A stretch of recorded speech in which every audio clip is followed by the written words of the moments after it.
Hey, this is JC. Welcome to Urban Life Guy, where we explore the urban lifestyle and jungle survival. I haven't been doing many videos because I've been busy at work. I'm also traveling and also doing content for my pool channel. But right now, I'm in Songyang, China. Never heard of it? Don't worry, I never heard of it as well. It's a remote county, about 6 hours drive from Shanghai. It is on a mountain, and I'm actually climbing up the mountain. I've done about 1K so far. There is a direct path up, but this basically is a gorgeous place, right? When I talk about being on the mountain, I'm really talking about being on the mountain. We've got traditional villages, which has some degree of modernization, but is generally untouched, which is really nice. Because other places you go to, like in Shanghai or the tier 1 cities, they are over commercialized. Over here, you get mountain air.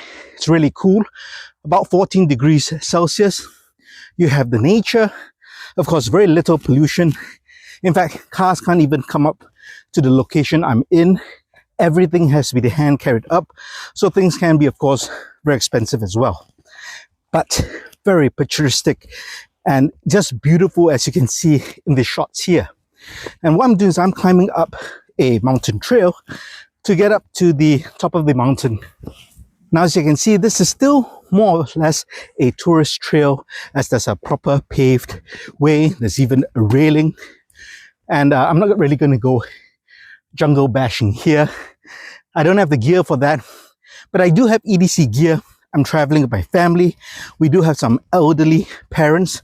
So I packed an emergency EDC kit, and I thought I'll share it with you as well.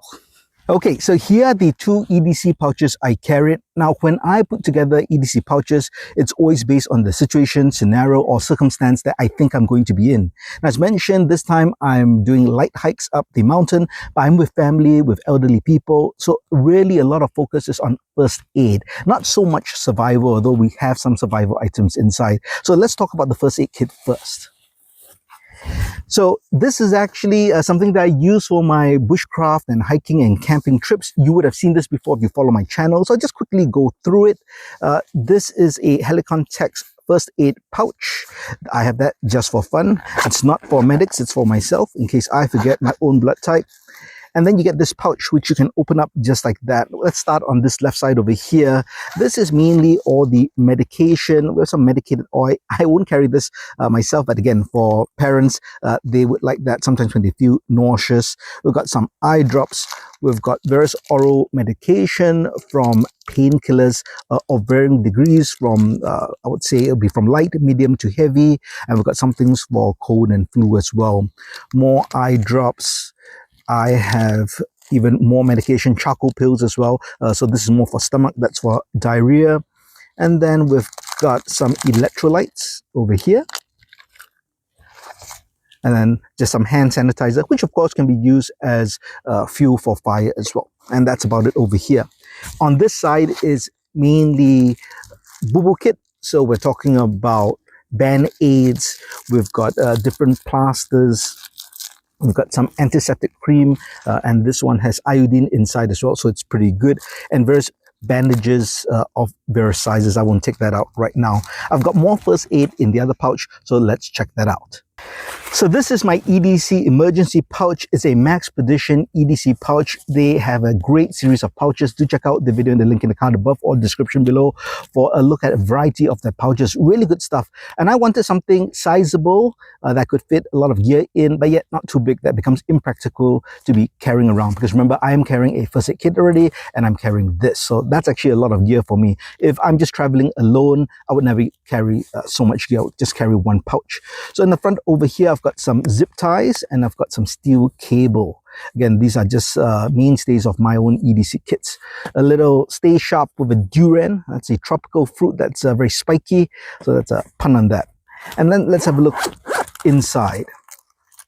So as mentioned, I'm very first aid heavy for this particular trip. So I do have a wrap over here. So this is a multi-use crib bandage, but really I was thinking more for sprains. I have another smaller one in the first aid kit. I have a FAD or first aid dressing, military style. So just in case really bad cuts, that would work. And then we've got some deep rub ointment, again, more for sprains, right? Because we're doing a lot of walking with the older folks, just in case they have any sprains, we want to be ready for that. Then we come to more of the EDC stuff. I've got a whistle. We come up the mountain, although, as I said, there is a mountain trail. It is still remote. We haven't really met anyone up here because there aren't even many people in the village in terms of tourists. So if you really do get lost, separated, you'd want that. We've got my trusty MacGyver tools, which are the large paper clips. We've got safety pins. I've got an O light. I believe this is the I5R, that's right. So this is a small light. I actually have a secondary light in my pocket. We've been using the light a lot because it gets really dark here, not much lighting, and then very rocky paths need to illuminate the area when we're walking at night, again, because of the older folks. So I've been using the lights a lot. So this is actually my backup light. We've got some paracord over here. And in terms of a cutting tool, now, because we're in China, they're pretty strict in terms of carrying knives and stuff like that. I didn't want to run into any trouble because when you take the public transport, you do have to go through x-ray checks and they will not allow knives on. So I thought a small multi-tool would be good. So this is the SOG Power Pint. So because the primary tool is the pliers and the knives really are, secondary tools inside. So that's a serrated knife. And then we have the scissors over here and then the main blade over here. I figured if I ever get stopped, I can say, look, this is mainly just a tool and the blades are really secondary and they're not so small. And I believe personally that would pass. And in the context of a kit like that, it's obviously for some kind of emergency or repairs. So I don't think of any trouble. Now, I haven't been stopped at all, so I don't really know, but that's my own thinking. Now back here, we've got some flagging tape. And again, if we're going up to the forest, the mountain trail, and we go off-road, again, if we needed to mark a trail, that can be wrapped around a tree. Over here, more first aid, hemostatic gauze, and this again helps to clot blood in case deep cuts. Once again, we have this ready. Over here we have a Ziploc bag. Inside we've got water purification tabs, some waterproof paper, and we've got an emergency blanket, which also can be a signal panel because it's bright orange on one side. And that's about it on this side over here. Over here we have a pen just for writing if we need to leave messages. And then we've got some Kevlar thread. So just some kind of cordage to supplement the paracord over here. In this zipper compartment, a sewing kit. Not that we'll need this on the mountain, but this is more for traveling. So just if we need to ever repair anything, that is there. And finally, in terms of a utility tool, I've got two large rubber bands, always useful. But I've also got the Swiss card. This is the nail care edition. So no knife, but I do have that pair of scissors. We have the nail file, the tweezers, toothpick, the pen, magnifying glass, and then we have that quadro tool over here, which is that 4 different types of screwdrivers. Again, to complement that SOG Power Pint. And then this, I doubt the police, if I'm ever stopped, would even look at this. Then we've got some duct tape here, of course, just useful. And all that is just kind of wrapped together. So this is one neat package, and then it just fits in that zipper compartment.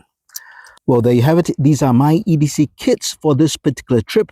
Now, do you pack EDC kits based on the trip or the circumstance or the kind of scenarios that you think you're going to be in? Or do you have kind of an all-in-one EDC kit?